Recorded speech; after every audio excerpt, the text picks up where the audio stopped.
What's up, guys? This is Pedro from My Stuttering Life, where you will hear the good, the bad, the very ugly. We're gonna laugh, we're gonna cry, but through it all, just know that you are not alone. So, let's get started. This is episode number 65, and my special guest is Sandeep Krishnakumar. Sandeep is a first-year PhD student studying human factors and ergonomics at Penn State University. His research is in the realm of engineering design, and he is particularly interested in design methods, human-centered design, and user experience. When he isn't busy with schoolwork or research, Sandeep loves to experiment with new recipes in the kitchen, go out for a run, be in the outdoors, or just play a game of Scrabble. He is also passionate about raising awareness about stuttering and hopes to one day be involved in organizing events and camps for children who stutter. I am honored to have him as a guest with me on the My Stuttering Life podcast. Welcome, Sandeep Krishnakumar. Hi, Pedro. Thank you so much for having me. It's a real honor to be here, only because I've heard like a lot of your episodes, and the work that you do is so amazing. So yeah, thank you for having me here. Thank you, sir. Thank you for those kind words. And so we have a lot of topics to cover, so let's get started. Mm-hmm. So, do you remember when you first began to stutter? So, like most people, I think I have been stuttering for as long as I can remember, pretty much. So, so according to what my parents said, I began stuttering about the age of like 3 to 3.5 years of age. Apparently, what happened is that I started to speak my first words, and I was starting to form full sentences and the like. And then apparently one day I just stopped speaking, and I didn't speak for like 3 to 4 days, pretty much. Like I didn't say a word, and my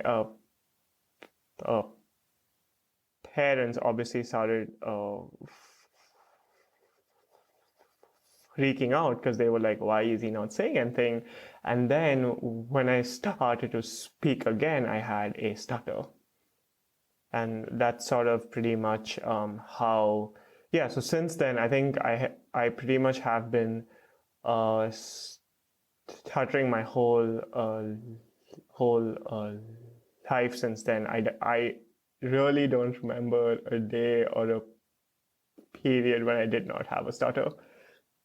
Me too. I mean, I can't remember because, I mean, mine started at the age of 5. Mine was due to a traumatic event. It was a dog attack, and so right afterwards, I wasn't speaking at all. And so I went from zero fluency. I mean, nothing was, coming out because of the shock, and trauma of the dog attack. And that's when my parents put me in speech therapy. And so I went through speech therapy all through grade school and junior high and then high school, and then I did it in college, and then I also had it in the military, along with hypnosis, and during that whole time period, that helped me to improve my fluency from 0% to about 85%. Wow, that's amazing. But I mean, it took a long, Yeah. gosh, 12 years of school, 6 years of college, undergrad and grad, Mm-hmm. and then, military. Oof, it was a long road, Sandeep, let me tell Seems you. like a long journey. Yeah. I totally know how that feels. Yeah. However, all that hard work has paid off. Granted, I still have blocks, Mm-hmm. but I continue to work on it on a daily basis. Yeah. So yeah. Yeah, and that's awesome. And I also think again, like just keeps uh it just keeps emphasizing how we as uh, us as people who stutter are often people who work harder than we probably need to, because we have to work hard in this aspect uh, of our of our lives, which is speech. That automatic way of working hard bleeds into the other aspects of our lives as well. So yeah. You hit it right on the nose, Sandeep. Let me tell you, you are so 1,000%, because what takes many people, no time at all to just pick up a phone or a order at a restaurant or a drive-through. Mm-hmm. For me, it takes hours of preparation. It takes me rehearsing and practicing Yep. using a tape recorder, because drive-throughs were just horrible for me. Yeah. And so, like your previous comment, we have to work a lot harder, a lot smarter to help us, accomplish the goals that we want to accomplish. So for the drive through, I bought one of those mini, tape recorders. And so at home, I would practice, let me have the number 3, and da da da da. And so I did that for many different food companies, Oh wow. like, Burger King and Taco Bell and McDonald's and, and whatnot. Mm-hmm. And so going through the drive through, I had everything all timed out perfectly for each different food place. And one time I drove up to the Taco Bell drive-through, and so I had my little handy recorder in my hand, feeling all confident. Mm-hmm. And so when you hear them say, "Hi, welcome to Taco Bell. May I please have your order?" I push play with such confidence. And so I turned up the volume, and then the person couldn't hear me. Oh my God. Oh Well, my God. wait, hold on. Correction. They couldn't hear the tape recorder. So Ah. so here I am fumbling, and then it falls out of the window onto the driveway of the drive-through. So here I am. I have to open the door. I have to look for it. And so when I finally got it and push play, it had skipped over to a Burger King recording that I had done previously, but I was at Taco Bell. Oh no. So at that point, I was already flustered. I was already stressed out, and I just drove away. Uh, and oh my God, and that's actually kind of why I have never ordered through a, a, a drive through ever before. Well, it's mainly because I don't have a car and I don't drive. That's the main reason. But just a very like sort of to have people waiting behind me in line, and I won't be able to see the person who I am speaking to maybe, and just the whole like pressure of having to order quickly and having to order one exact thing that I want. And if I have blocks and then they'll possibly say, oh, I can't hear you, or could you say that again? And just the whole thought of that is just like, I don't know, like that's just too much pressure. I might just order it online at that point. Oh my God. Yeah, it is so, I mean, like what you were talking about, you cannot see the other person's expression. Mhm. And they're on a timer, they have to hurry up and get the order in and get the order out. And so, yeah, it's very, very stressful. So, okay, that was a little deviation on our part, but it's all good. I do that a lot. Okay. All right. So, does it run in your family? Are there other people who stutter in your family? So that's a great question. No, interestingly enough, I am the first person in my family, both on my mom's side and my dad's side, who has a stutter, which is why when it happened, like when I first started to stutter, my family was legitimately freaking out because they had never seen anything like this before. They didn't know anyone who had a stutter, ever before. So I went to see a bunch of doctors and speech therapists. Yeah, so it was basically a lack of understanding and awareness about what I had and what I still have, because I was the first person in my family who had a stutter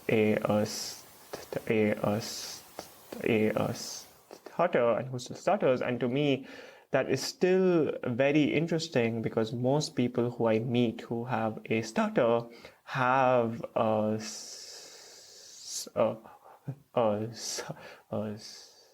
someone in their family who also has a stutter. So, yeah.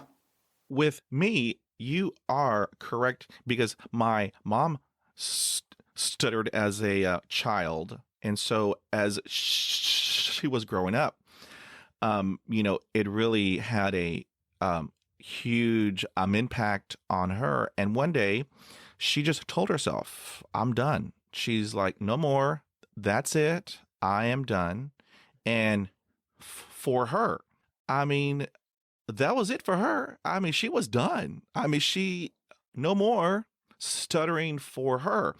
I don't know how she did it.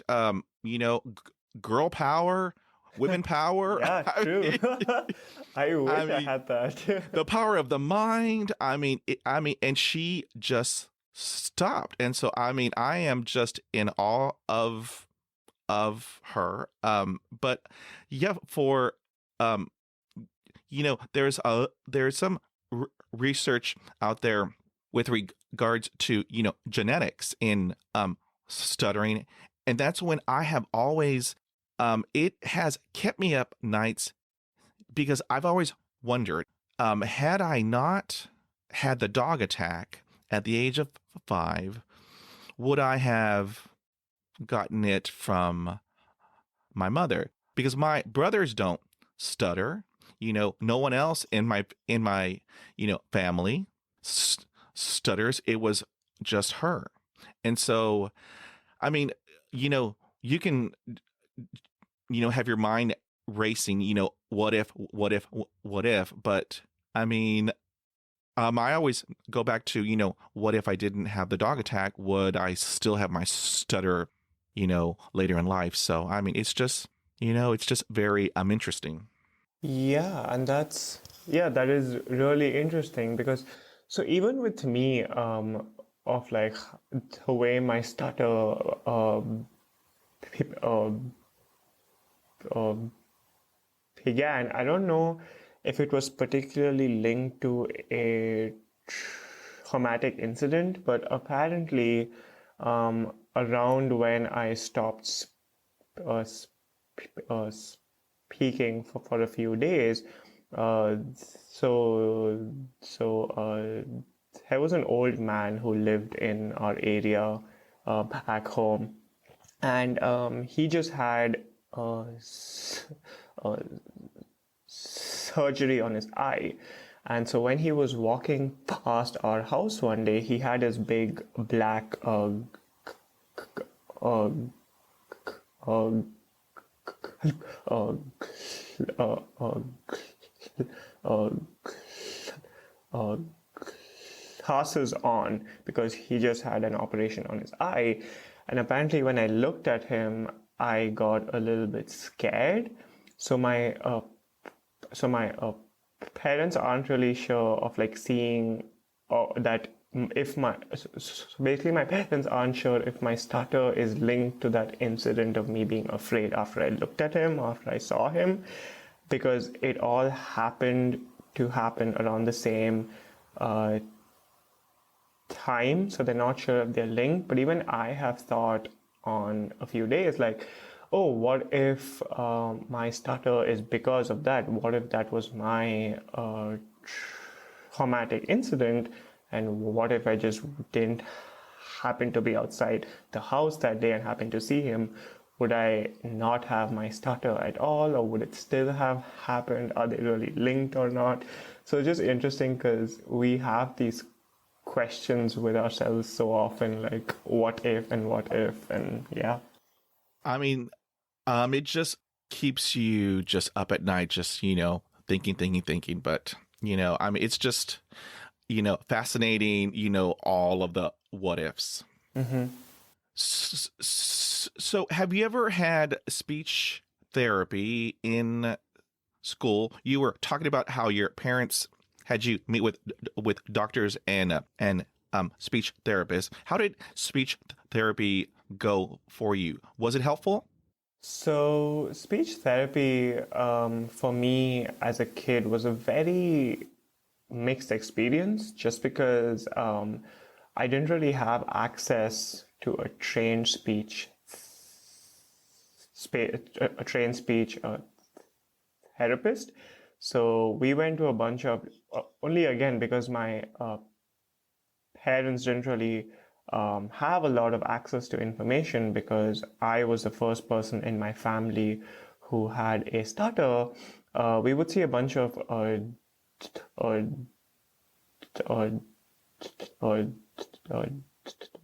doctors whose area of expertise was not speech therapy, but claimed to know what I was experiencing, which is still to this day very annoying for me, because we went to a doctor. I still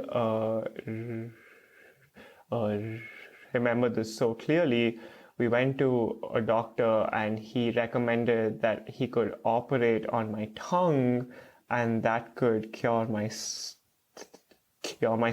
And my dad was with me in the hospital, and he immediately was like, hell no, we're not doing that. I'm not a doctor, but I know for a fact that that's not true. And we just left immediately because we knew that that was not true at all. And then apart from that, a bunch of other uh, doctors who we spoke to said it was just a phase because I was a kid, and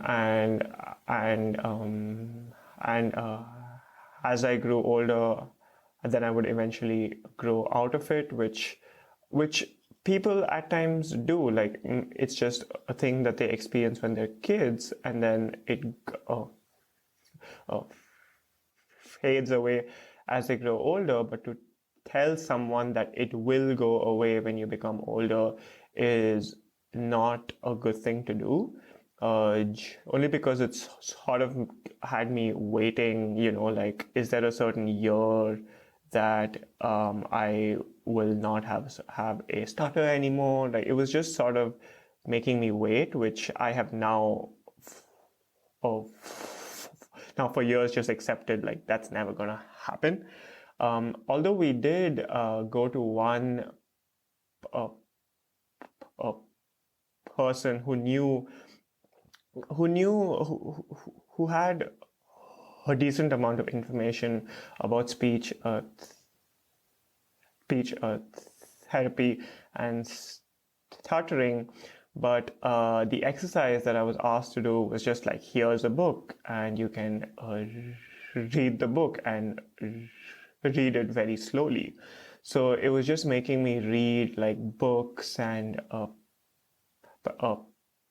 passages and certain words. Like, that was, I think, the only exercise that I would do during speech uh, uh, uh, therapy. And while it worked in the clinic to read things very slowly, and that would help me be fluent, when I went outside, it just didn't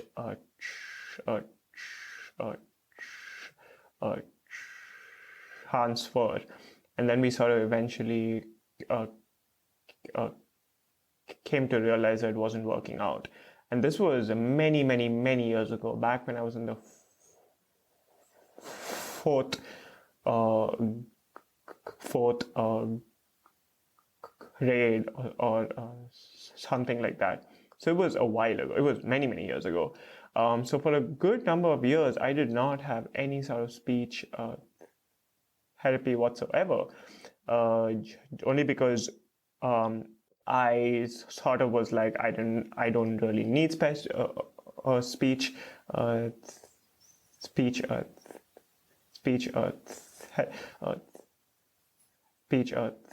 therapy. I can do this. But that changed when I moved to the US for grad school, which was 2 years ago. I moved to the University of Colorado for my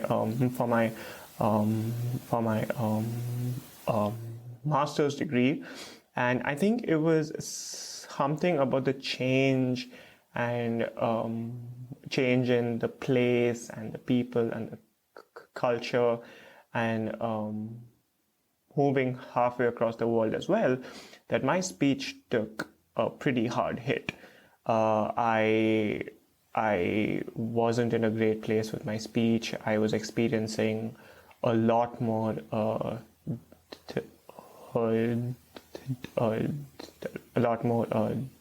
his fluency, and then I happened I happened to be introduced to the professor who ran the speech clinic at the University of Colorado. His name is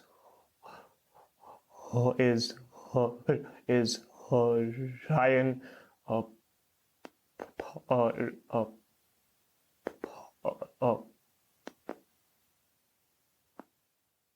Pollard, and he changed my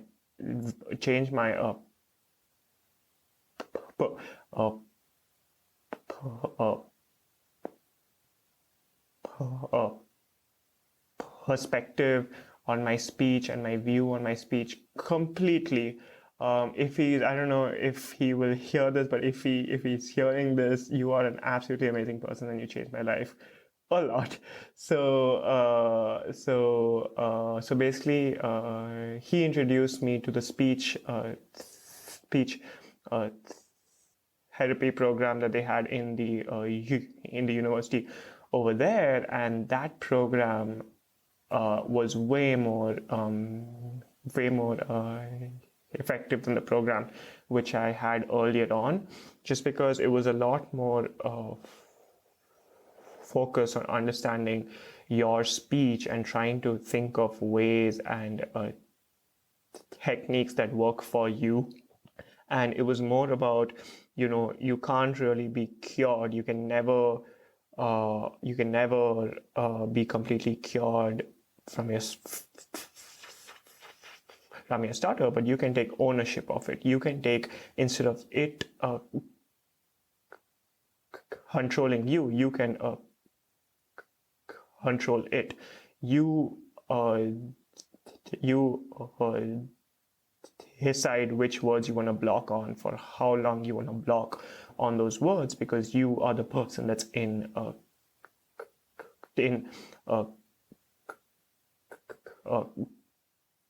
control. And that speech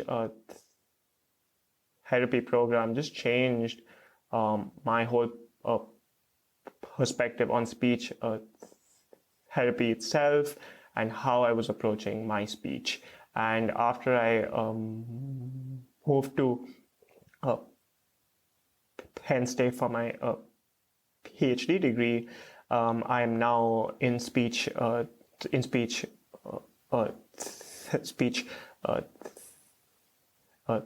therapy over here as well.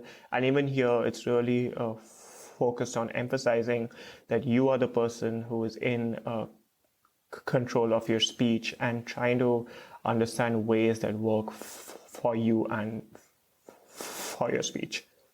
Wow, that is amazing. I am so glad you have had those positive experiences. And with regards to Ryan Pollard, I'm pretty sure he'll be hearing this podcast because we are global. Yeah. Mr. Sandeep, we're global. Yeah. So I'm pretty sure he will be hearing this. And if not, I will make sure that he hears this, because it is important to have those positive influencers in our life, to have them recognize that, they made a huge impact. And while you were talking and bringing up great points, in my head, all these memories were just popping in, like what you were talking about, that doctor who wanted to operate on your tongue and that would, cure your stutter. Well, I tried voodoo, Oh, wow. when I was a little bit older and, was making some money. I tried voodoo, and so this woman, she promised me that, if I had a rooster's foot or claw over my head, and if I turn around, and then when I'm done turning around, she grabs an egg and then cracks it into a glass of water. If the yolk holds, then my stutter is cured. If the yolk breaks, then, I still have my stutter. Well, after I was dizzy, after turning, oh my Lord. She cracked the egg. She cracked the egg, into the glass of water, and the yolk held. And I said, "Oh, that is," in my head, "that is awesome. You're done." I gave her the money, and then I walked out. Thinking like, "Ooh, yeehaw! This is awesome. No more stuttering." And then I find out when I have to order something. And then it all comes back, and then you're like, "Yep, she lied." And I thought, what did I just spent this money. And hindsight, oh, wow. There is no magic pill. That is no magic pill, yeah. And so, I read a lot of posts from a lot of people from all over the world who, they want to just take a pill and stop it, that way their lives can be not as rough, not as harsh. But, I love the point that you were making, is to take back the control, to take back the power. Now, I'm a little older than you are, Mr. Sandeep, just a little bit older than you are. And so had I done this in my 20s, my life would have been just so much easier. But, I believe that everything happens for a reason. And when I turned 40, the big 40, that's when I learned that concept. That's when I told myself, I'm done. I am physically, mentally, emotionally, psychologically drained from stuttering, because, all day long, you block, you can't breathe, you stutter, you block, and your whole body is so tense. And so when I got home, I was physically exhausted. I would plop on the couch. I didn't want to talk to nobody. I wanted to just sit in the quiet, sit in the dark, and pray for the next day. That hopefully it will be a better day. It would be a good speech day. But it just drains your entire body. And when I turned 40, I said, that's it. I'm done. I don't care what other people think about my stutter. Your opinion of me isn't my reality. Mm-hmm. And so after I took back the control, after I stopped fighting it, because I fought like you would not believe. I'm a good fighter. I fought every single day to have fluent speech. And once I turned 40, I took back the control. I did not care what other people think. I kid you not. The weight just lifted from my shoulders. Yeah. It was the best experience I had ever had in my entire life, because for once in my life, I felt free. I felt I can do anything. And if I stutter, oh well, life goes on. I will just breathe and move on and not dwell on it and get angry about it. Because I had some severe anger issues because of my stuttering. It would manifest into nausea or ulcers or headaches. But you know what? Like you previously had stated, if you take back the control, it's a whole new experience. Yep. That is so true. Like once you take full control and accept, like this is what my speech is, and I am the one who is in control of my speech. That just changes everything. Yeah.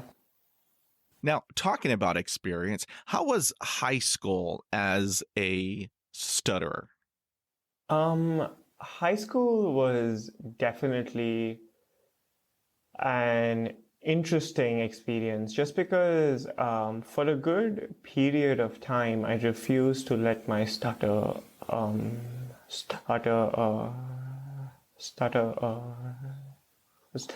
like influence my life in any way.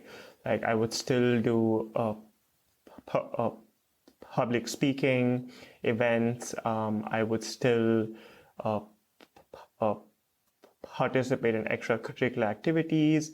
But then I think as I was moving through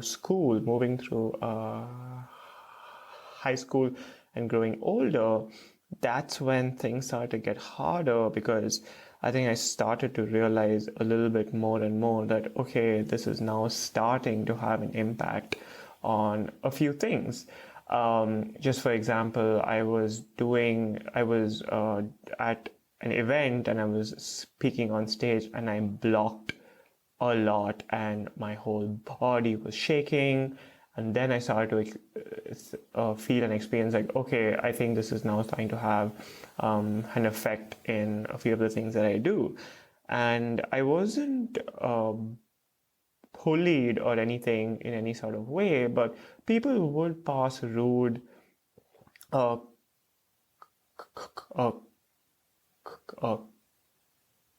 comments and make jokes from time to time, because that's how school is. And I still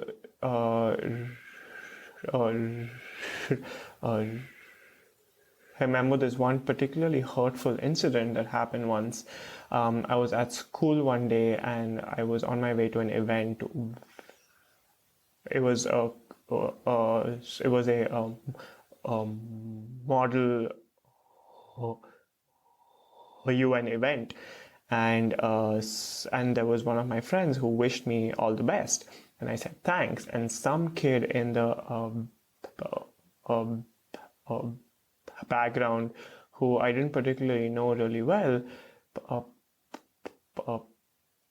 passed a comment said, "What's the point of wishing him good luck? He's just going to go up on stage and stutter anyway."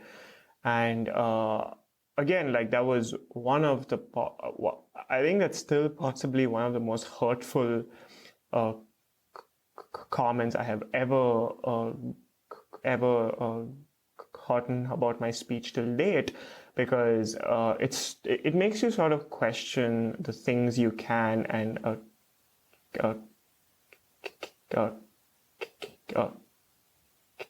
cannot do in life. And in terms of attitudes from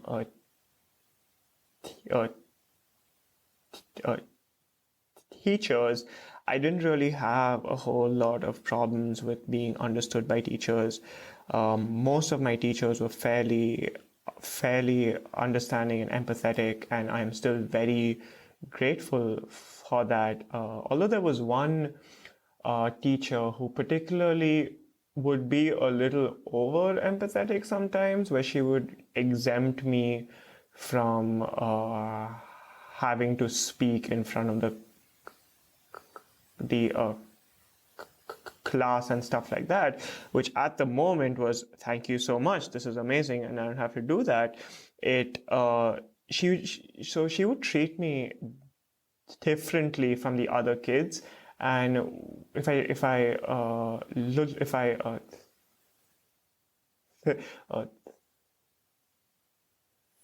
think about and look back at it now, I sort of wish she didn't, because that, I think, also changed the attitudes of the other kids and the way they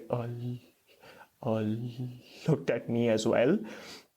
And but yeah, in general, having to read a certain passage in class was always a very intimidating experience. I would try to look for ways in which I didn't have to do it. Like, as my turn approach to start reading a certain passage, I would say I need to go use the restroom, or I would say I'm not feeling well, or I would sometimes do this tactic where I would ask the person who sat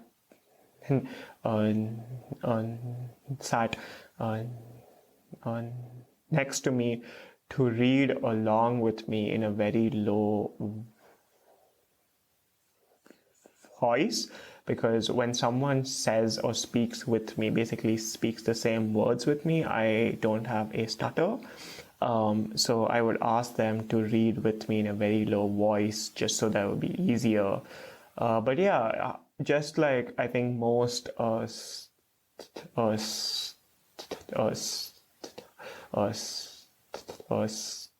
stutterers would attest, high school was an interesting experience. Could have been a lot better in certain aspects if people were more understanding. Yeah, that's how it went, I guess. Well, let me tell you, Sandeep, I think we're twins, because the same thing happened to me. I don't know if you know of Porky Pig. Heard of it. I don't think I know it. Yeah. It's a TV cartoon of a pig that has a severe stutter, and so in school, that's what they would call me. And so, like you, I was the king of avoidance, because I'm only read them out loud once, and that was a traumatic experience. And so I told myself that'll never happen again. So every time that we had to read out loud for English class, for history class, for anything, I would raise my hand and go to the restroom. So I spent a great deal of time in the restroom just thinking about, I ducked out of that one, worrying about the next time, and many of my school teachers thought I had a medical condition because I kept on leaving the room, going to the restroom. But that's how Pedro dealt with it. Because, those words they tell you, I mean, we give them so much power. Yeah, I mean, it's just unreal how much power we give others. And those words, I mean, when those words are muttered to us, it's just devastating. I mean, and so, I mean, your high school experience was the exact same one that I had growing up. So, Wow. yeah, that was our life, huh? Yeah, pretty much. So, do you have any advice for parents and teachers with regards to children who stutter? Yes, and my key advice is make sure they feel heard. I think it's so important to let kids who stutter know that their voice is important, their voice matters. Like, sure, you might not speak the same as most people around you, but that doesn't mean that the way you're speaking is wrong. It's just different, and your voice is still equally important. Just because so often there are kids who stutter, who feel like they don't have a voice, and again, because like people keep finishing their words or their sentences or like something like that, or often make jokes at them just because they speak differently, but that just means that they have to wait slightly longer for all the amazing ideas and things that they have to say. And I think in terms of teachers, I think it's really important to treat them pretty much the same as treat them the same just as they would treat any other kid. Like it is important to make them feel heard and understood, like to give them to try and understand them more and be more empathetic, but treat them just as you would any other. Treat them just the way you would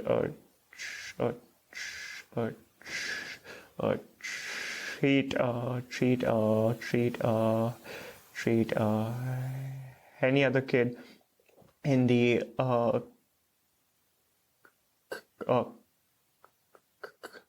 classroom, because the more you do that, the more the less the kid feels that they're different in a not so great way. So yeah. That is great advice for parents and teachers. And so let's switch gears a little bit. Job wise, did you ever experience discrimination because of having a stutter? So I think that is a great question, and I think it's much more complicated than just a yes or a no, because no one's gonna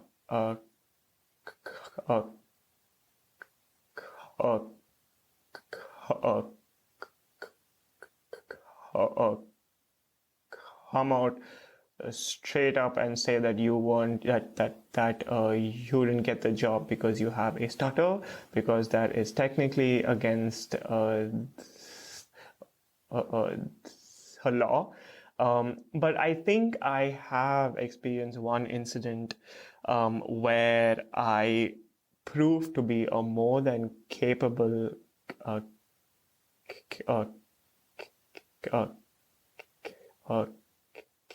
candidate, but I didn't get the job because I was blocking a lot during my interview. So this was a job I was applying for back at the University of Colorado. It was an on-campus job that was right up my alley, and it was something I was very interested in. It was essentially, how do we create educational systems and interfaces for people who are differently abled, like people who are blind or can't hear. How do we make sure that they still have access to the educational information that they need? And this is something that I am very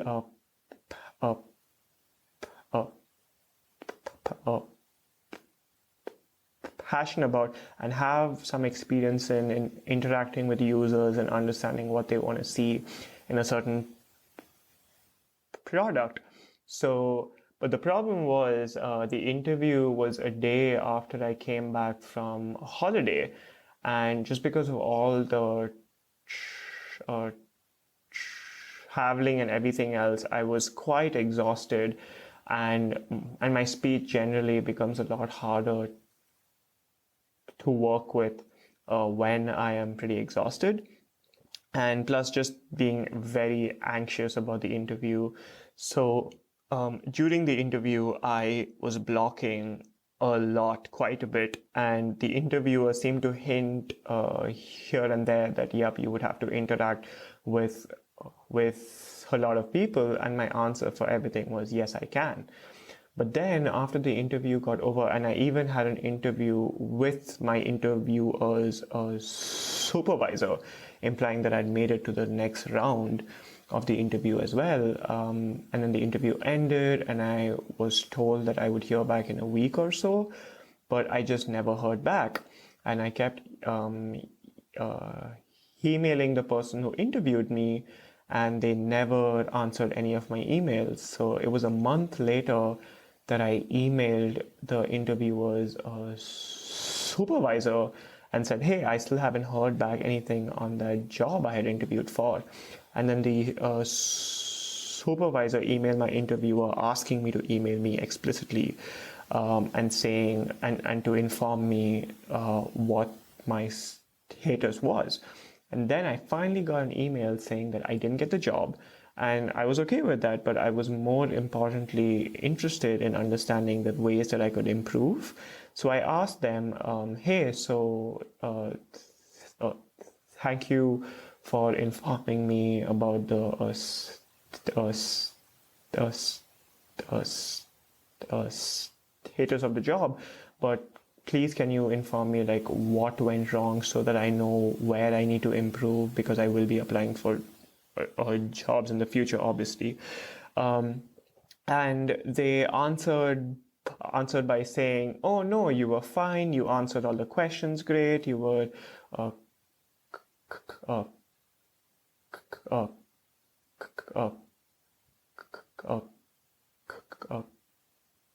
courteous and respectful, and you were great during the interview, which then make me, and then that made me wonder immediately after that, so why didn't I get the job?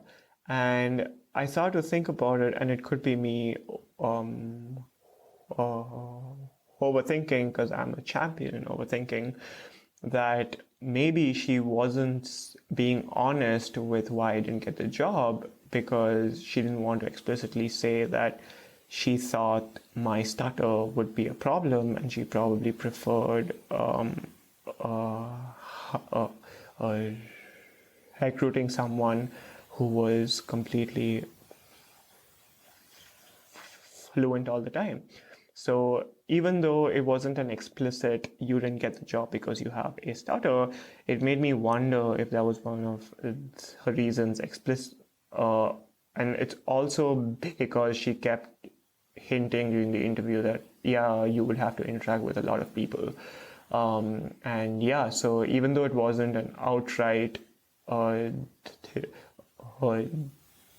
discrimination based on my stutter, I think it could have been one of the reasons why I did not get that job. Coming from an HR background, because I did my master's thesis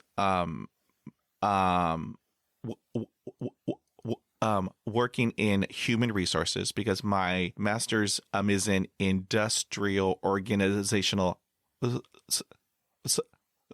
psychology. And so during my practicum, they had me work in human resources. It was an unpaid internship, but oh well.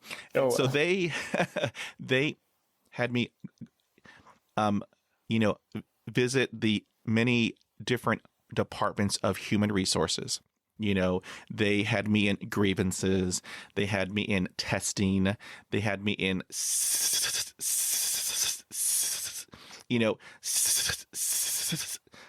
safety, and then they had me with the hiring aspect. And so legally, you are correct. They can't tell you, no, sir, I'm sorry, we couldn't hire you because of your stutter, because, huge lawsuit, you'll be driving home in a Tesla or maybe a Range Rover, after everything's all said and done. And so there are terms that they use, but I'm curious. Job interviews are, they are rough for everybody, but, if you are a person who stutters, it's like a million times more difficult. But I have a question for you. Did you disclose your stutter at the onset of the job interview? Yes, I did, and that's something that I do always. I think just being honest with the other person at the beginning of the interview just puts me at ease a little bit, because it doesn't force me to pretend like I am not a stutterer, who I am, and I am a stutterer. So I prefer to disclose always, all the time. That's what I do as well, because for job interviews, I can't tell you how many times I have turned down jobs because the HR person had called me and wanted me to do a panel interview over the telephone over a job that I wanted, I was qualified for, I had all the skills for. But once I heard a telephone panel interview, I had to lie and tell the person that I had already accepted another job, which I hadn't. And and after I hung up, I cannot tell you. I really hated myself. I called myself all kinds of names. You're stupid. You're dumb. What are you doing? You will never, never, never get a job. Until one day, I did what you did. I disclosed at the onset. Because, for me, once I begin to speak, they're going to notice, because you can't really, Yeah. you can't really hide it, hello. Yeah. Once I told them, hi, good morning, I'm Pedro Pena. I have a speech impediment. I stutter. So I may take a little bit longer, in answering. And if I have a block, just give me 4 hours and the word will come out. And when they laughed, because that was my icebreaker. And when they laughed, I thought, okay, I'm good to go. It put them at ease. It put me at ease. And that's when I could answer their questions. And yes, I did have blocks. And there were times when they would tell me that I did a good job, but I didn't get the job. But I kept on job interviewing because the more that I did it, the more that I became confident that okay, this is my 30th job interview. I think I got this down pat. So I am ready. Just ask me the questions, because I can guarantee you I have the answers. And so, yeah, finally worked out. So it's all good. Yeah, that's awesome. And that's actually, sorry, it's just, and I think what you said was really interesting just to incorporate a little bit of humor and some jokes when you disclose is like, I totally understand it because it's what because it's what I do a lot as well. I find that humor puts me at ease and puts the other person at ease as well. So it's my number one like uh, go-to thing. Like I say that it's like watching it's like watching a video with really bad internet. The video is amazing. You just have to wait a little while for it to load. So yeah. Sandeep, that is my life. Gosh. Oh, yes. I love humor because if I don't use humor, I'm going to cry. So, I would Exactly. rather, I would rather choose humor over crying. So, Yeah, every I totally day. feel that. Yeah. Every day. All right.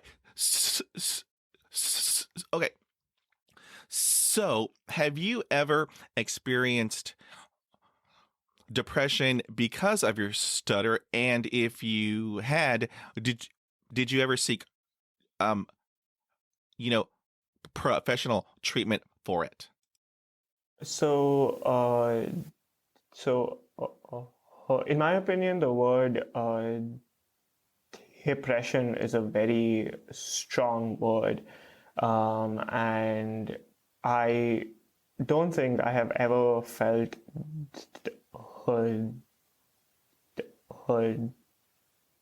depressed because of my stutter. I have had some bad days when I had a presentation, let's say for example, that just did not go well and I wasn't able to say the things that I wanted to say and I blocked a lot. Then I would come back home and not be happy for that day, but then the next day after that was always like, okay, it is a new day now. I have new opportunities, new ways that I can show that I'm still a very capable person. So no, so my answer to that question is I've never been uh, depressed, and my stutter has never hit me that hard where I couldn't get out of bed in the morning. I was very not motivated to do certain things. But that being said, I think a thing like a, a, a, a, a stuttering, it impacts people in many uh, uh, different ways. So I think it's really important to listen to the people who do experience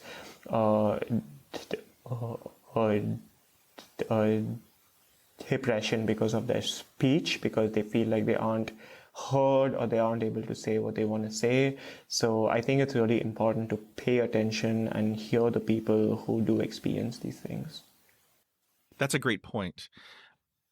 We're all different in our speech journeys. We've all had our good days, we've all had our bad days, and during the bad days, they can become quite dark. And so what I like to tell everybody is, if you reach that dark place, reach out.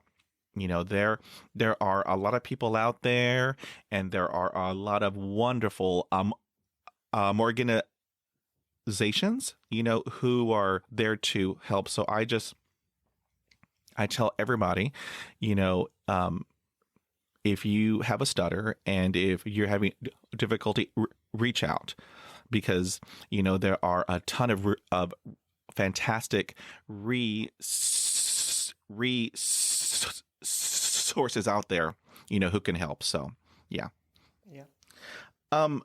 So have you ever done this? Because I do this, and we might be twins. Okay, so as you are speaking and when you have a block, do you tap your leg, tap your hand, tamp your head to help you get the word out? So no, so I have experimented with a lot of techniques, but this is one technique for some reason I just haven't tried out a whole lot. I have um so in terms of moving my limbs, not so much, but in terms of speaking with a little bit of or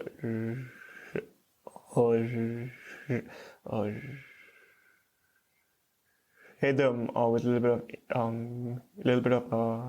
yeah, um, a little bit of rhythm to my voice.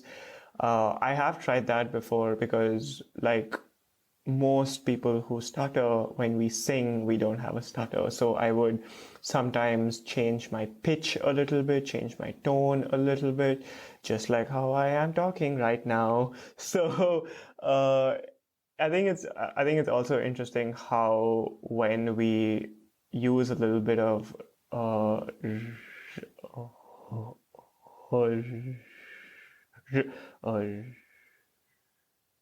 rhythm when we speak, we don't block as much as we usually do. But in terms of moving my fingers or my feet, I haven't tried that before, but that is definitely a thing that I would be open to experimenting with. There are many tips and tricks and, crutches that I have learned over the years, I mean, I have been stuttering for 44 years. Mm-hmm. I know, right? I'm tired. And so it is a long time, but I'm strong. I'm going to do this. It is all good. And so whenever I have a block, my eyes close, I stop breathing, and, I tap, to help,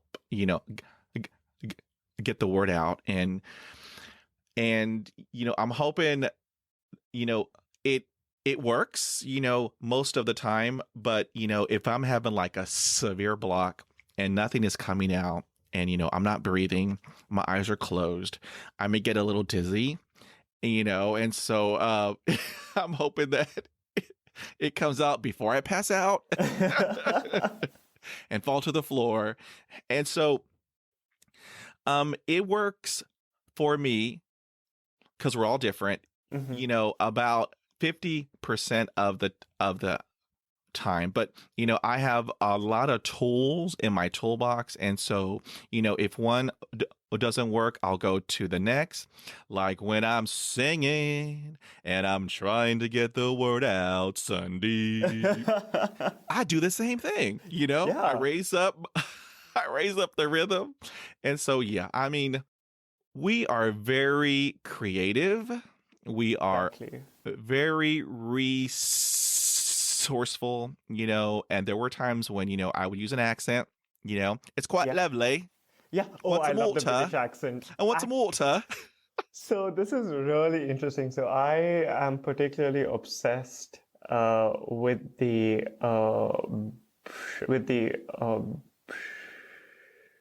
British accent quite a bit because I watch a lot of British shows. So often at times in the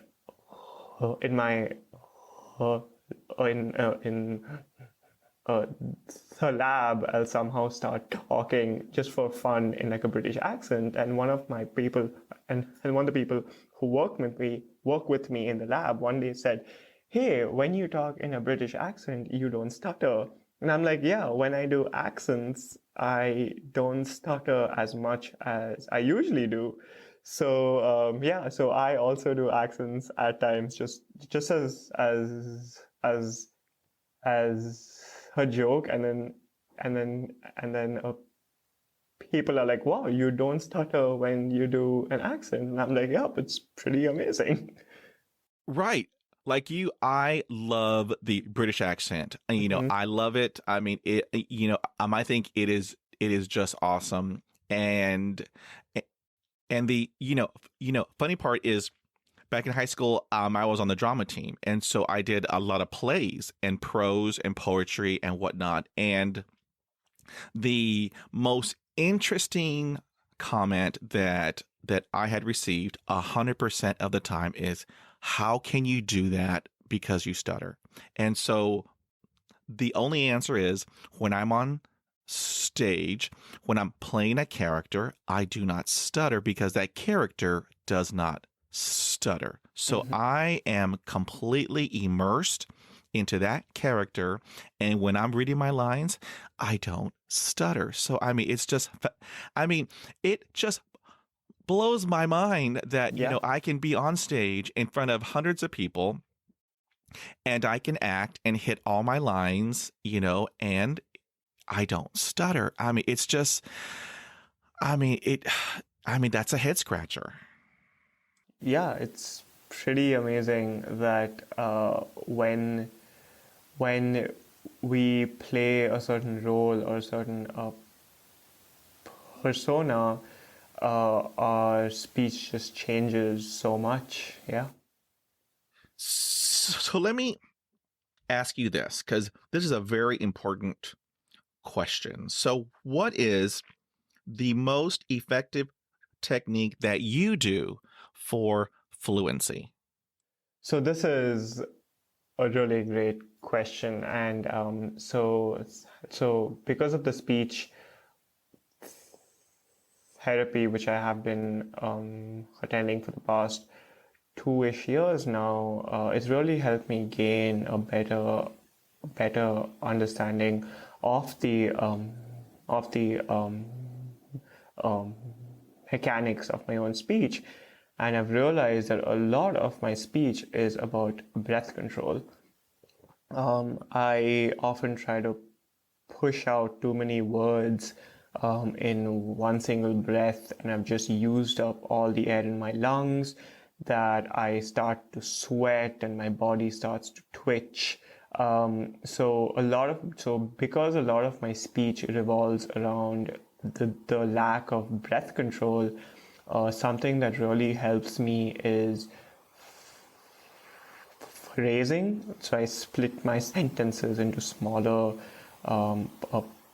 parts and making sure that I take enough breaths in between, and also trying to speak in a slower rate as well, because again, they are both heavily interlinked, like breath control and a slow rate of speech. If I do one, automatically the other one also starts to take place as well. So one of the most effective techniques that I do, so I'm just gonna try to do it right now, is making sure that I am enunciating properly and talking in a slow rate, while ensuring that I am taking an appropriate number of breaths between phrases. Oh, wow, how cool. You are correct, because for me it's diaphragmatic breathing.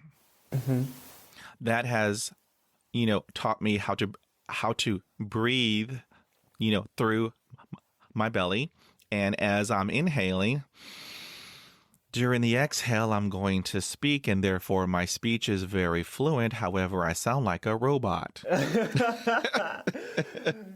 Oh my God, I know that feeling. However, it took me a couple of years to get out of that robot voice, and so that is my go-to technique. So that's just very interesting. Yeah. Now, let me ask you this, because it makes people scratch their heads. So, do you go through fluency phases? For example, 1 week you have, quote unquote normal speech, and then the following week it's just horrible. Do you go through phases of fluency?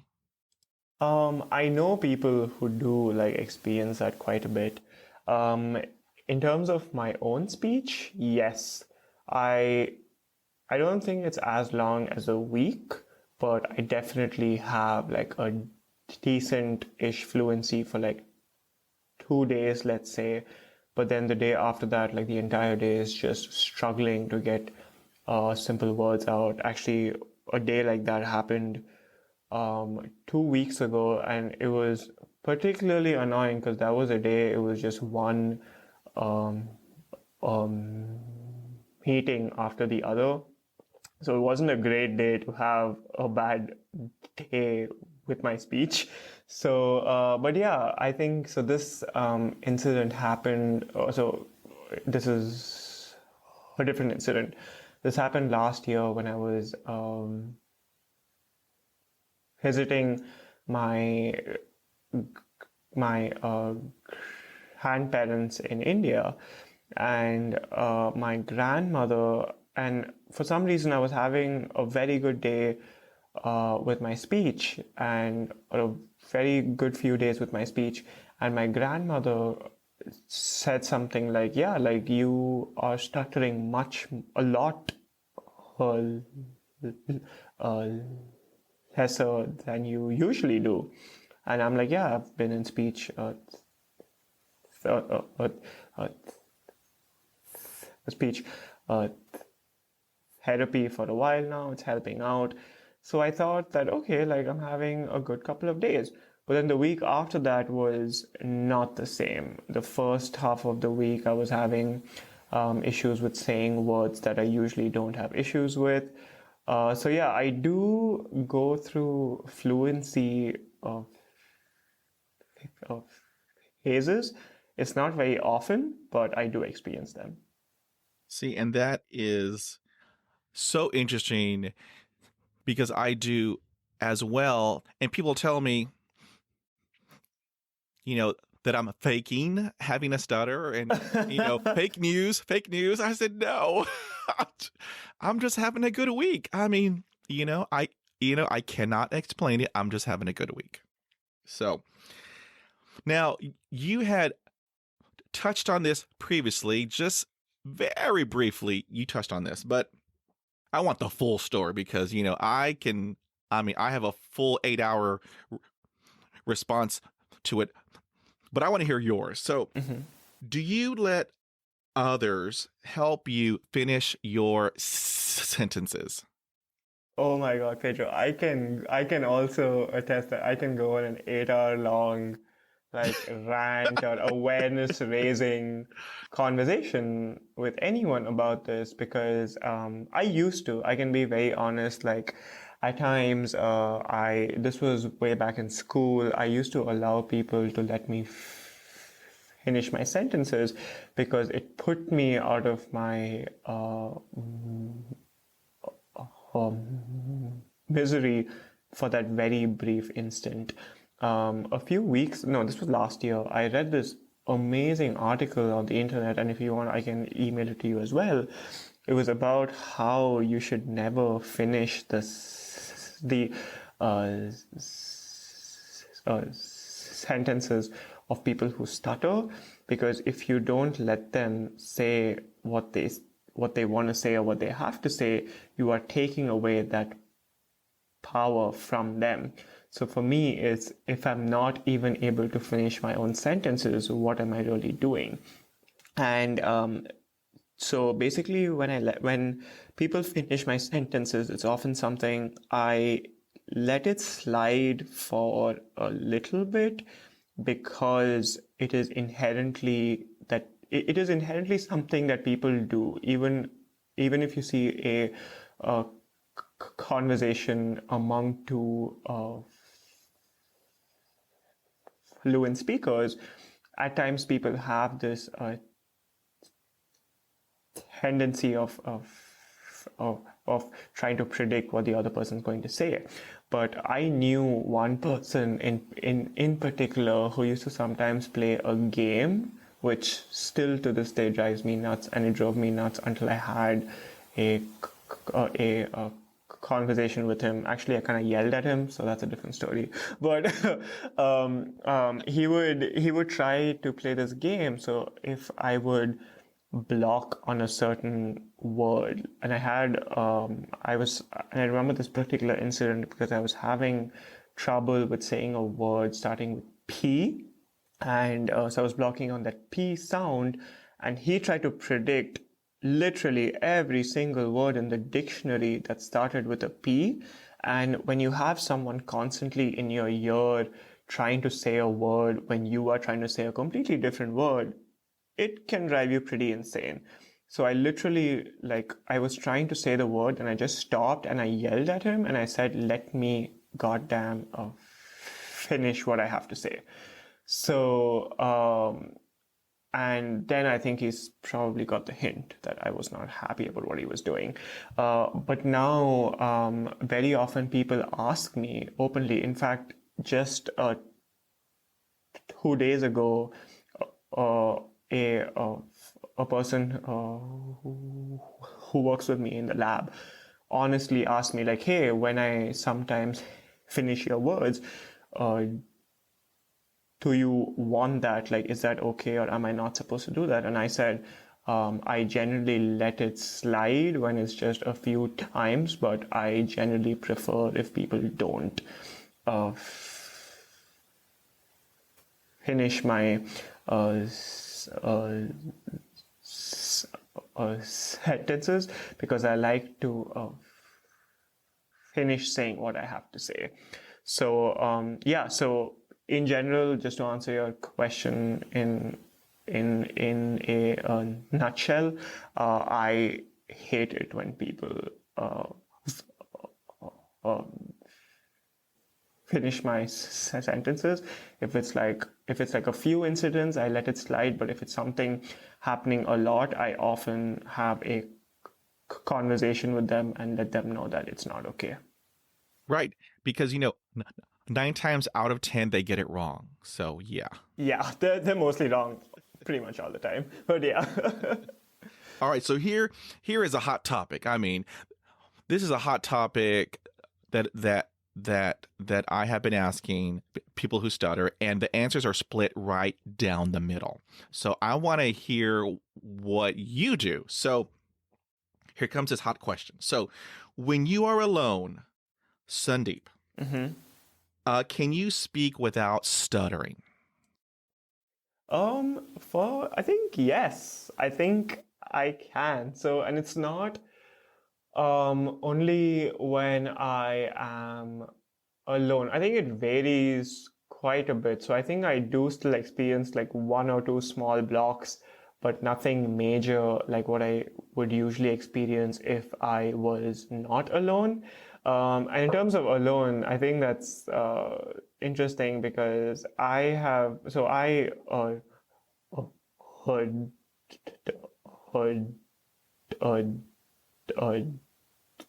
heard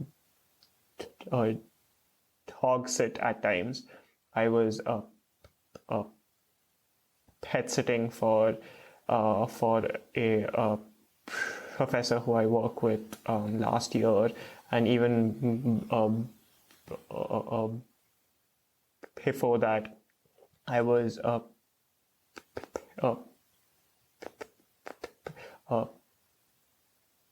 pet sitting for another person as well. And at times you talk to a dog, sometimes just be like, oh, you're so cute, or something like that. Or just generally, like when you want to like rant, you might just talk to a dog. I don't stutter at all. Like I noticed that the first time I was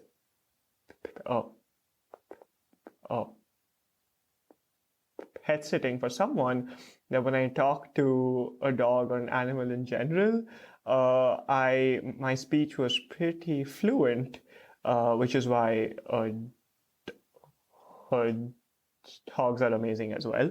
But yeah, so when I'm alone, I am for the most part much more fluent than how I usually am. See, and that's interesting because I am the opposite. See, we're all different. I mean, that's just so interesting.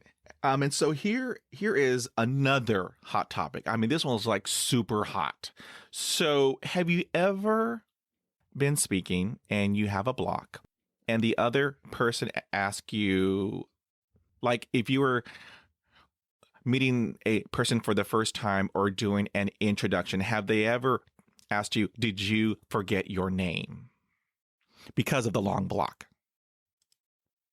Oh yes, I can recite so many so many instances where that has happened. And that's again one of the reasons why to go to an event like a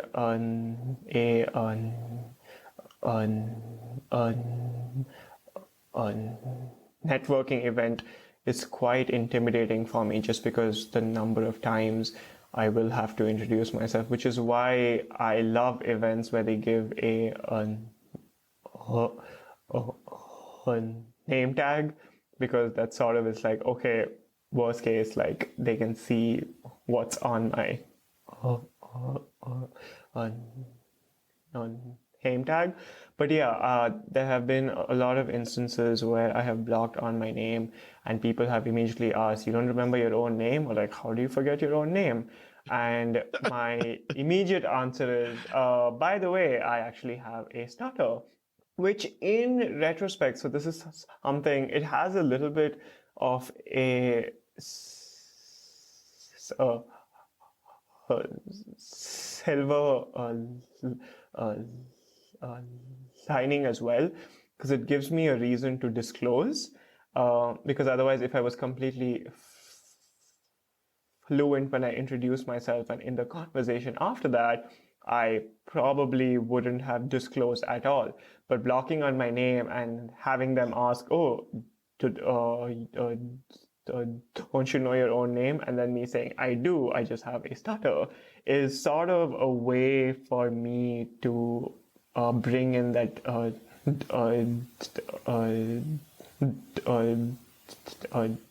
disclosure as well. So while it is very annoying when someone asks me if I don't know my own name, it is in a way slightly helpful as well. See, and you bring up a great point, because once you disclose, you are educating them. And so my motto is, if you know better, you do better. And so, Yeah. so yeah, I completely agree with you. Yes, there. Now, let's switch gears a little bit. So, has your stutter negatively impact your career in any way? So this is okay. I apologize in advance because this is going to be a long answer. Um, I won't say it has negatively impacted, but there have been instances where I have questioned if what I was choosing was the right thing for me, considering my stutter. So basically, okay, so as a young kid, I was exploring options and I was like, okay, what do I want to do with my life? And I was thinking, what if I wanted to head into law? What if I want to become an attorney or lawyer? But then I thought about, oh, imagine having to defend someone in court and just blocking consecutively on like a number of words. So it was immediately like, yep, nope, I don't think I can do that. And then fast forwarding to engineering, my undergrad, and then during my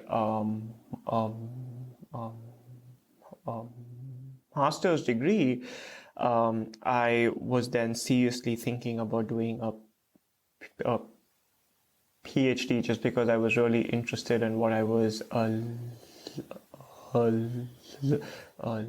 learning and wanted to do research in that field. So I started to apply for PhD programs, and I had an interview with my advisor, who is my advisor at the moment, and I was talking to a professor back in Colorado about any advice for the interview. Is there anything that I should be asking explicitly, like expectations between advisor and graduate student, like the work expectations and stuff like that. And they said something that till date, I still think about a little bit. They asked me if I had disclosed during my first interview with her that I had a stutter. So basically, they asked if my advisor was aware that I have a stutter, and I said, yeah, I have had an interview with her already, and I uh, uh, uh, disclosed very early on that I have a stutter. And then this person said something like, yeah, you know what, in a PhD program, communication is very important, so it's better that she knows. It's good that you told her. So it was the way this person was talking that sort of came off as my starter was going to be a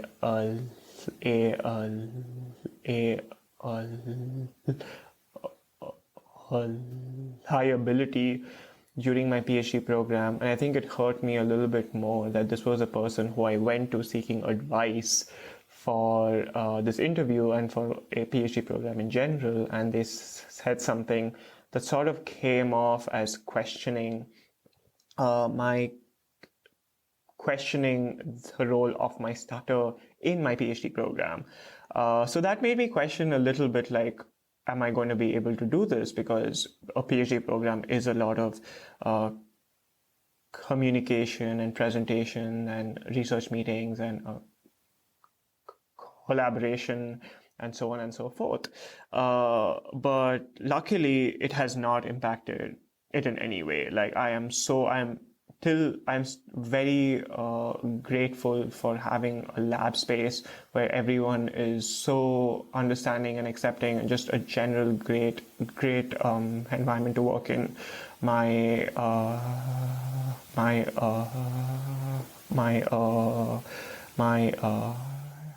advisors, my my uh, my my advisor, and the other professors I'm working with have also been so understanding, and I am very grateful for that. But in that moment, when that person passed that comment saying, yeah, it's good that she knows, communication is very important, it sort of made me question whether I was doing the right thing by applying for a PhD program and trying to get a PhD degree.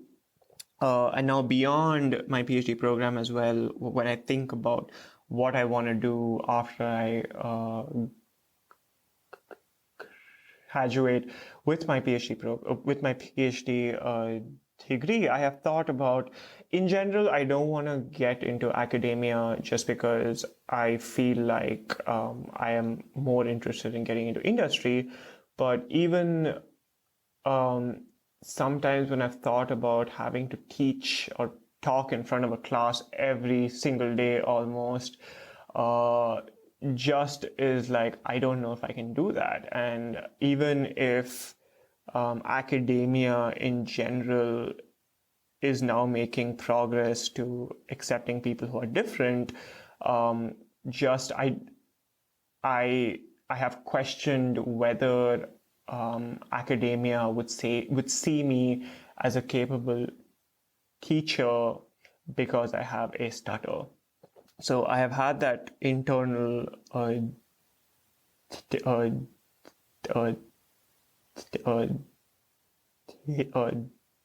debate with myself from time to time, just because I know only one person in academia who has a stutter, and he happens to be a professor in a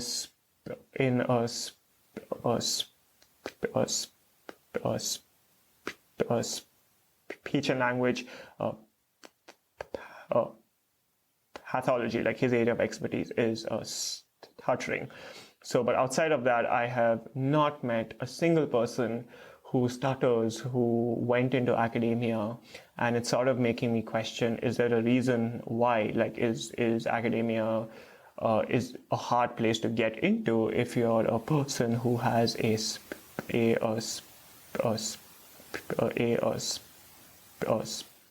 impairment. So it isn't affecting my future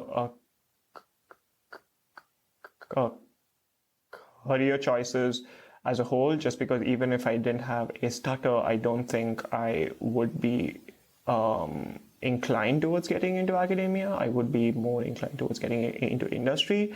But just the very fact that I have had this internal debate with myself, and that I haven't I haven't met anyone in academia who is a stutterer, or haven't heard of anyone who is a stutterer and is in academia, is just something that is interesting. You know, we are pioneers. I believe that. Mm-hmm. And with having a stutter, you know the F word. Well, the other F word, fear. Yeah. Let me clarify. It's a family show. Okay, so the huge F word is fear. And, you know, the power of that word, I mean, it is so tremendous. Because growing up, you know, I heard my entire life, you know, you stutter, you can't do this, you can't do that, you will never get a job, you will never get married, you will never have a career. I mean, just one blow after another. And so if you hear this, you know, continuously for years and years and years, you tend to believe it. And in college, I was pre-law. I mean, I wanted to be a lawyer because I love to argue. I mean, that is my forte, let me tell you. I mean, you know, growing up, I watched all those you know, TV lawyer you know, TV shows, and so I could picture myself in court lawyering and saying, I object, and move to strike. I mean, that was me. Until one day, I went to the movies, and there's this movie called My Cousin Vinny. I don't know if you've heard of it. Well, there is a scene, a courtroom scene, and, you know, there are multiple lawyers, and one is, and, you know, one of the attorneys, you know, the judge, you know, goes to him and, you know, tells him, you know, are you ready for your opening remarks? You know, so everything looks, quote unquote, normal. And so that attorney, he walks up, you know, he buttons his jacket. So I am picturing that's Pedro. That's Pedro. As he's walking over to the jury box. And then I heard it. This attorney had a severe speech impediment, and he was trying to get the words out. And, you know, there was a point where he was spitting on the jury, like on accident.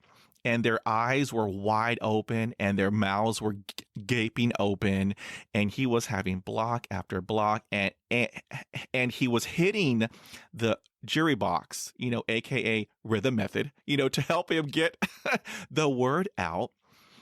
And the jury was mortified. And so I was like, my heart went all the way into my right shoe.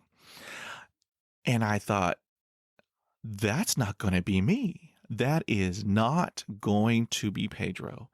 And the power of that scene, just that Monday morning, I changed my major from pre-law to psychology. Because I told myself I can help people in a different way, you know. And so going throughout life, there are always people who will tell you that you cannot do anything, that you cannot do this or that.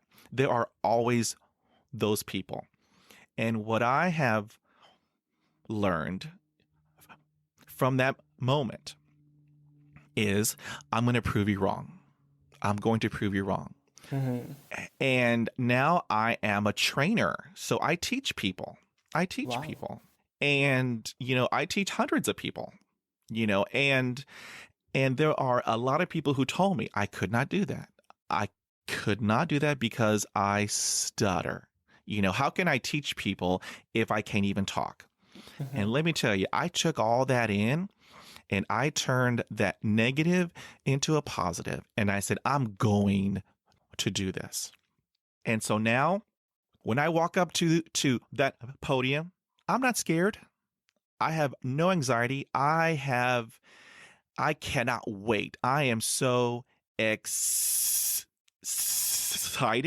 to hit that podium and talk because I never knew that I could do that because of everyone's negative comments. Mm-hmm. And now that I have done it, I can't wait to do it again Mm-hmm. because I never thought in a million years that I could ever be a teacher, a trainer. Never in a million years. And now that I'm doing it, oh my God, life is wonderful. I still have blocks, but I had that awesome icebreaker that I use every time. Mm-hmm. And now I love to teach. I love to train, and it has been the best experience of my life. So we can do anything, Yeah. Mr. Sandeep. Yeah. In your field, you can be that person in academia that's going to rock it out. So I think it's just very interesting what you said about like we can do anything. Like we will prove people who say, so basically if there's anyone who says that we can't do something, we will prove them wrong.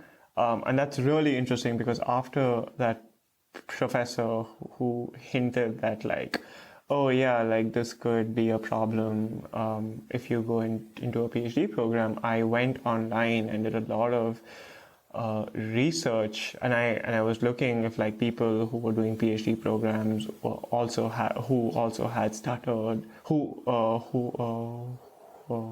were also stutterers, what their experiences were, and in general it was pretty positive from what I saw. But but it also, after they said that, after this professor said, yeah, communication is important in that very weird way, it did motivate me a little bit more to get into a PhD program and prove him wrong as well. Yeah, so it's just about like trying to prove the haters that you can still do anything that you put your mind to.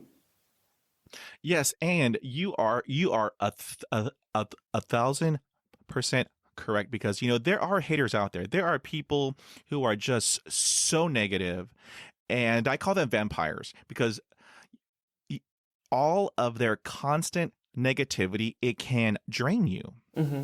And so I got rid of all of my vampires. And so, all those haters out there, what I have learned is that hurt people hurt people. Mm-hmm. So all those haters, they have their own demons that they have to work through. I'm not worried about them. I am focused on Pedro. And so if you are a hater, if you're negative, constantly, then I don't need you around me because I only have people around me who are supportive and nurturing, and will guide and lift me up. Mm-hmm. And now that I'm getting older, I value all of those friendships that I have forged, along the way during my speech journey, that if I'm having a bad day, I can always pick up the phone, call them, and they can help me go through it, help me to analyze it, find the good in it, learn from it, and then move on. So, yeah. Yeah. So here is the other hot topic. Okay, this is the last of the hot topics. I mean, and this one is super hot, Sandeep. Let me tell you, this one is like mega sun hot. So, how was dating as a stutterer? Because as you know, dating is rough for everybody, but if you have a stutter, it's like 1,000 times more hard. How did how do you handle, or how did you handle dating with having a stutter? So that's a great question. And so I was part of a, a, s- a support group of us stutterers back in Colorado, and this topic came up more than once, I think. So I think I think I'm gonna answer this question in a very general manner, because I think the experiences are applicable outside of dating and just generally to meet uh,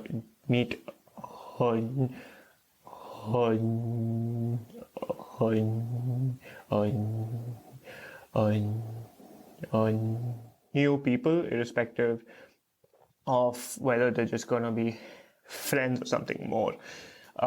So in general, when you meet new people, obviously when you are a stutterer, it's a little bit tricky to break the ice, because you're not sure how the other person's gonna respond to your speech.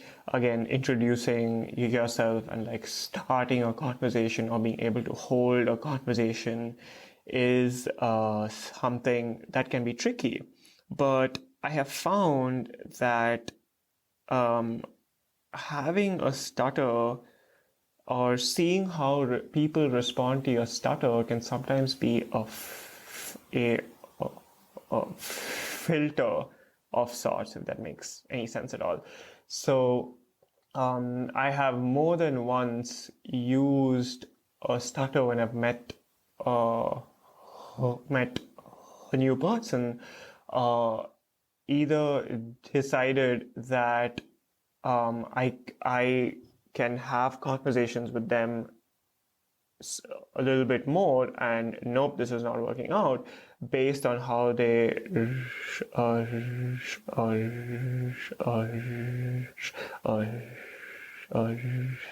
how they responded to my stutter. If they came out as impatient or anything just like that, you automatically know that, like, yeah, this person isn't going to respond well to my stutter, so I don't want to be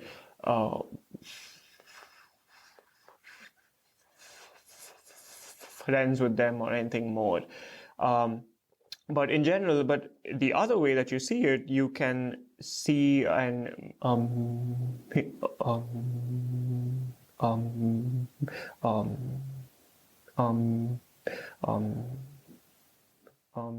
meet people who you know will respond well to your stutter. Like, because the group of friends that I have right now are people who are so understanding of my speech. They keep they keep they keep they keep they keep they keep eye contact with me all the time. They don't try to finish my sentences in any way, and I know that if anyone makes a joke or makes an insulting comment about my stutter, they will definitely uh, uh, uh, support me in a in a in a situation just like that.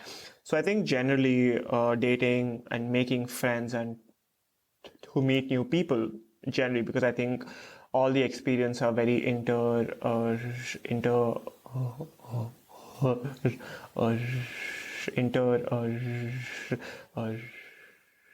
related for a person who stutters.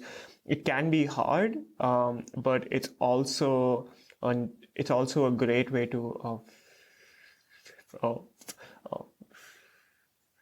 filter out those people who you know are like immediately not responding well to your speech, even after they are aware that you're a person who stutters, that, yep, this is possibly not going to work out. And it helps you keep the people in your life who you really want. How cool. That's a great response. Wow. So, what do you think about all of this new technology? You have Google Home, you have Alexa, and then you have Siri. Do you think all this new technology is helpful or hurtful to people who stutter? That is a great question, and I actually tweeted about this a few weeks ago, and in one of my classes that I'm in right now, it's called Interaction Design, where basically it's all about how do you create products that work better for people, and we were asked to bring to class an example of bad user experience. I think it was bad or good user experience. And I brought my Google Home to class, and I explained to everyone in the class why, as a person who stutters, I thought this was bad user experience. Because there have been some days where I would block on a certain word. So let's say, okay, Google, I would block on the G sound, and my Google Home just wouldn't switch on because there wasn't that flow of speech.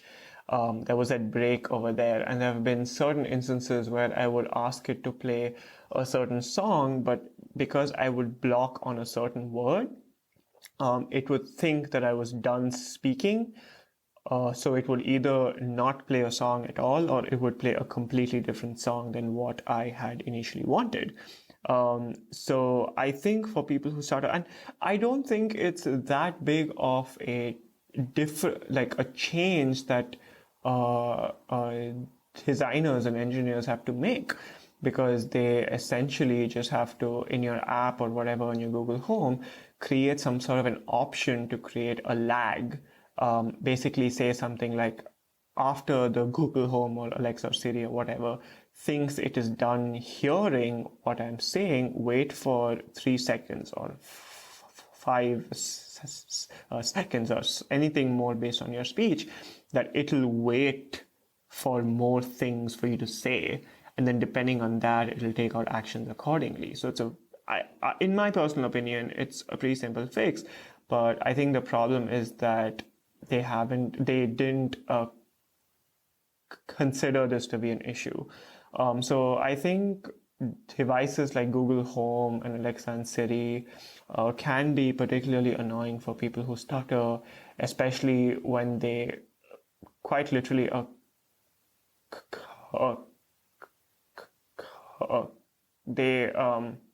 because especially when you're trying to say a certain word and they cut you off and do something that you didn't want it to do. Although I read an article a few days ago that they are now trying to understand the ways in which people who stutter speak, so that they can incorporate this in their products, because it is applicable not only to people who stutter, but for people who have Parkinson's, people who have ALS. It's pretty much all over the spectrum, and it can help not only people who stutter, but people who people who have speech impairments in general. Wow. That perspective I haven't thought of. That's a great response. Many people that I talk to that have a stutter, they use it to practice, because it's not a real human, it's a robot, and so they can practice. But for me, I have difficulty with it, and so I just I don't use it yet, maybe down the road, but for right now, I just do everything manually. So Yeah, and it shouldn't, in my opinion, it just shouldn't be that way. And this is actually a thing that I'm very passionate about doing, maybe as a job as well, is like how can we create better products and experiences for people who are uh, uh, uh, uh, people who are different, people who speak different, who walk different, who hear different, because very often when we create these products, we exclude this uh, uh, population, but creating inclusive product is so important. And I think one of the things I really want to do is to hear these people and like hear what they have to say, hear what their experiences are, and create products more suited for them. well, I support you. You have a friend in Texas, so whatever I can do, let me know. Yeah. Because that sounds awesome. So here is a interesting question. So speech wise, what is a challenge that you had to overcome, and how did you do it? I think that's a great question, and I think just I don't think there's one specific challenge itself. I think there are so many things that people take for granted, like being able to go to a restaurant and order, exactly what you want, or going to a Starbucks and giving your very, very long order and having to say your name after that, and just being able to pick up the phone or give uh, a, a presentation in front of people or lead a meeting. I think these are challenges that I try and face uh, head on almost every day in my life, because I have realized that there is no use in trying to escape these things and trying to, be like, what, I'm not going to give a presentation because I have a stutter and I'm going to block on stage, or I'm not going to lead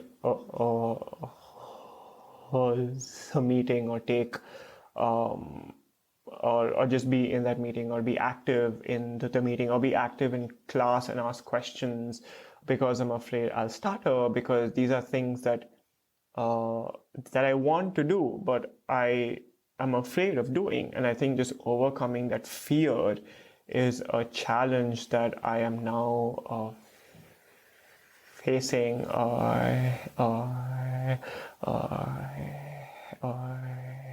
head on every single day, and just trying to uh, uh, uh, put myself out there a lot more. How cool. I mean, that is just awesome. And so what has stuttering taught you? Okay, so I could again go on along with this, but I'm going to keep it very short. As much as I hate having to block, and it can be annoying sometimes, my stutter has made me a mentally strong person. I think it has taught me to be empathetic, to be patient, to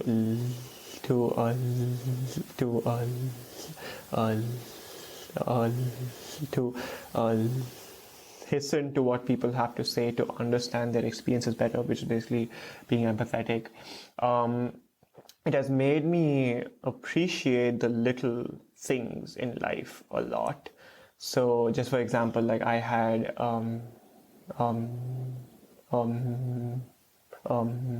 mentioned how there are a lot of things that people take for granted, like being able to go to a restaurant and ordering a certain item, or getting a cup of coffee at Starbucks or anything like that. When I am able to do that, when I'm able to face that fear and do that, and use a technique like slow rate or breath control or pullouts or anything like that, and I'm able to do those things, it makes me really appreciate those little wins, like, hey, you know what, I went to a restaurant and I ordered that thing and I was very fluent. I was able to use techniques. My breath was in control. I used a slow rate and I did that. And it just sort of helps you. And if you have something big going on in that day, like if you have a presentation or meeting, it really sets you up very well for that big event as well. Yeah, so overall, it has mainly made me an empathetic person. It's made me someone who wants to listen to people and hear what they have to say. And it's made me appreciate those little things a lot in life. That's a powerful, powerful response. And I feel the same way. 100%. So, what advice would you give to another person who stutters? It's interesting because I generally don't give advice unless it's asked for. I'm usually like one of those people who's like, don't preach. But I guess if someone asked me just for advice in general, I would just say, again, because I don't want to seem like a hypocrite, because there are days when just I don't go to a restaurant and order food, and I'm just going to order it online because it's so much easier. So there are days that I have that as well. So I just want to tell them that we all have our bad days, and it is okay to sometimes, like, I sometimes give myself a hard time for taking the easy way out, like to order a thing online instead of order food online instead of going to a restaurant and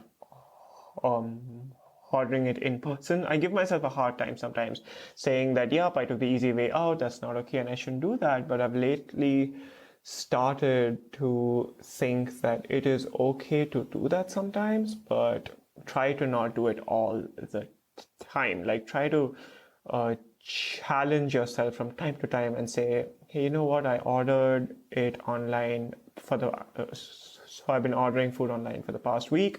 I'm going to try today and go order it in person at the restaurant. If it doesn't go well, that's fine, but I tried. And so basically just trying to appreciate the fact that you took the effort to put yourself out there. And if it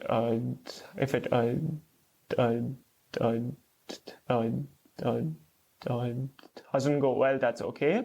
And if you want to take the easy way out at times and you want to order food online, that's fine as well, because we need to understand ourselves a lot more, and that's important. That is great advice.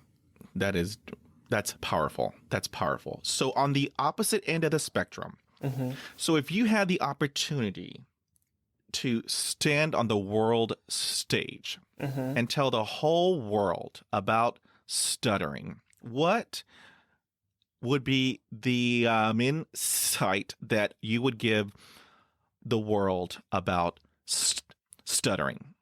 Okay, so this is something I have thought about quite a bit. I'm not gonna lie.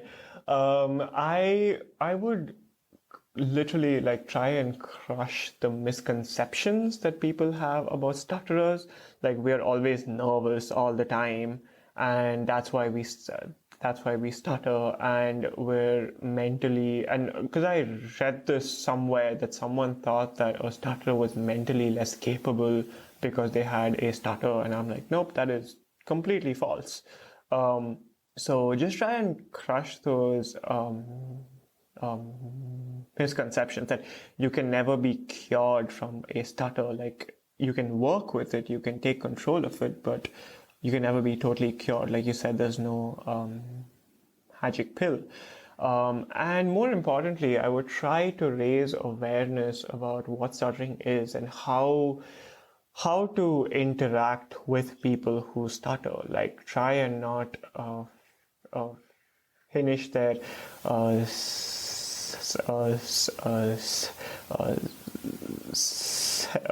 sentences. Try and keep eye contact as well, because I have found that that is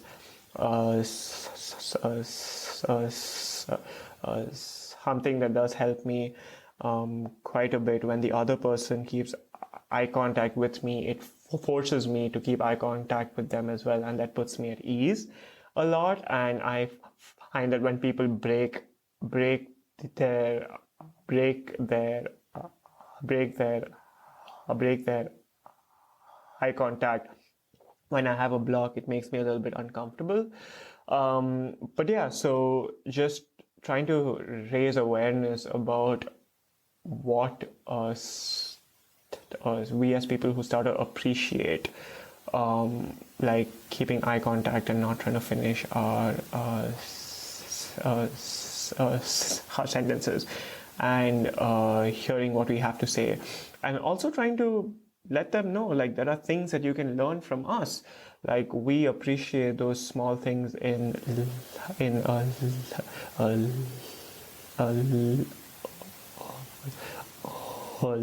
life, like being able to order a thing at a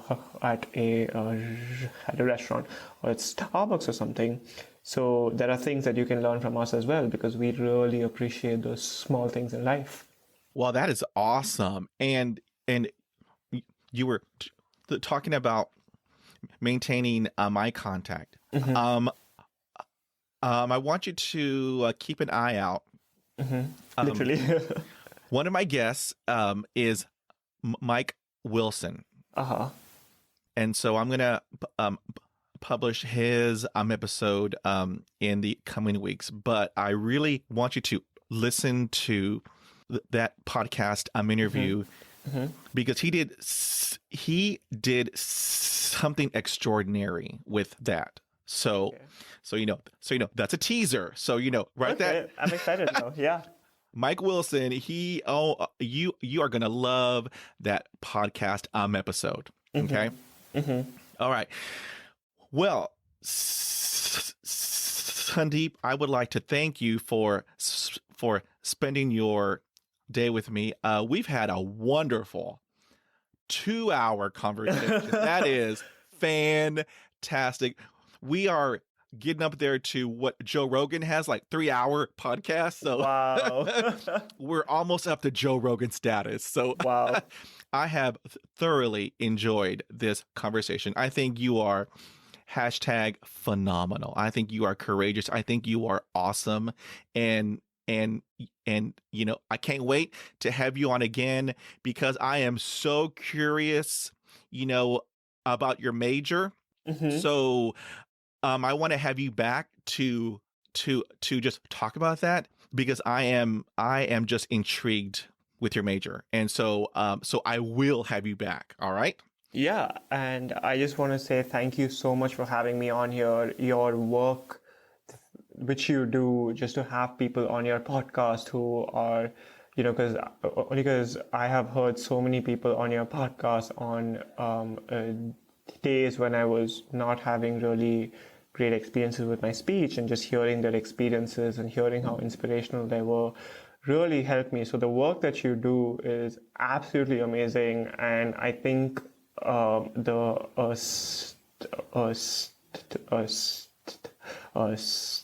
that we in the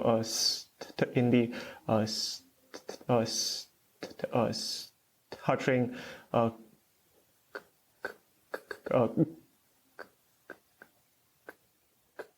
community are so grateful to have a person like you, who's like, you know what, so I'm gonna have a podcast, and I'm going to raise awareness about stuttering. So I think that is absolutely amazing. Thank you, sir. Thank you for those kind words. It is truly, truly greatly appreciated, because my goal is to let all people who stutter know that they are not alone, that we I mean, we are here for one another. We're here to help each other. And so, I am so blessed to have this platform. So I want to thank you for those kind words again. Mm-hmm. Now, I have listeners from all over the world. Yeah. And they're hashtag awesome listeners, just FYI. And so what if they wanted to reach out to you to get some more information and whatnot? How would they do that? Yeah, so you can email me. If you wanna, ask questions based on what you heard in this podcast, you can email me at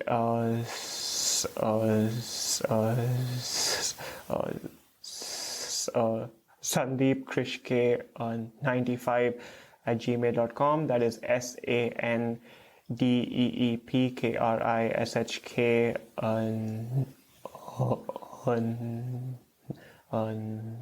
95 at gmail.com. You can also follow me on Twitter if you'd like. My Twitter handle is Sandeep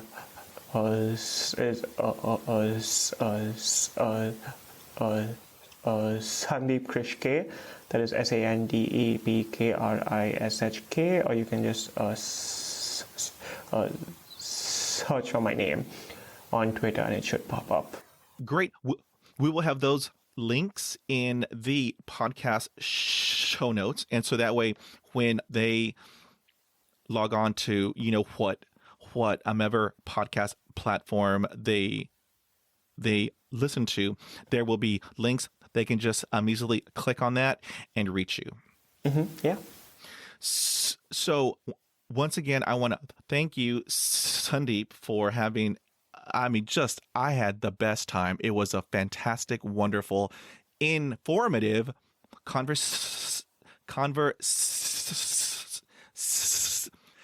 a talk. See, one of my tools in my tool belt. Changing words is something we're just very good at. We're so resourceful. Yeah. And so I want to thank you. And, down the road, I want to hear more about your major. Mm-hmm. And so I hope you have an awesome day and we will talk again. Yep, you as well. This was awesome. This was an amazing talk, and I really had fun. So thank you again for having me on here. Thank you, sir. Be well. Yeah, you too. Bye-bye. If you like this podcast, head on over to podchaser.com. Subscribe, rate, and review. Thank you for listening, and we will talk again.